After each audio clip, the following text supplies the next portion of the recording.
فنانة شهيرة ومحبوبة تفاجئ جمهورها بقص شعرها أمام الكاميرا، والسبب في ذلك يصدم الملايين. لا تتوقف مفاجآت نجمات الفن مع متابعيهم عبر حسابهم الشخصي على مواقع التواصل الاجتماعي، خاصة فيما يتعلق بمظهرهم، إلا أن تلك اللحظات قد تثير الجدل حول معاناتهم من أزمات نفسية أو اجتماعية، وهو ما فعلته الفنانة التركية الشهيرة توبة، التي شاركت متابعيها لحظات قص شعرها بنفسها أمام المرآة، واعتبره البعض أنه مجرد تغيير في شعرها، بينما البعض الآخر علق أنها تمر بحالة نفسية غير مستقرة، ربما على الجانب العاطفي أو الجانب المهني. ونشرت التركية توبة مقطع فيديو لها على حسابها الرسمي انستجرام معلقة: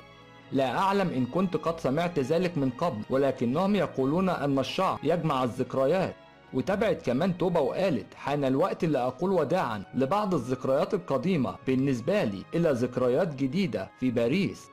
يذكر أن الفنانة توبة اعترفت خلال آخر لقاء صحفي لها مع الصحافة التركية أنها لا تخطط للعودة إلى شاشة التلفزيون، مؤكدة أنها لا تعلم ماذا سيحدث في المستقبل. وقالت كمان: سنبقى أنا والبنات في باريس، وصعب أتركهم وآتي إلى تركيا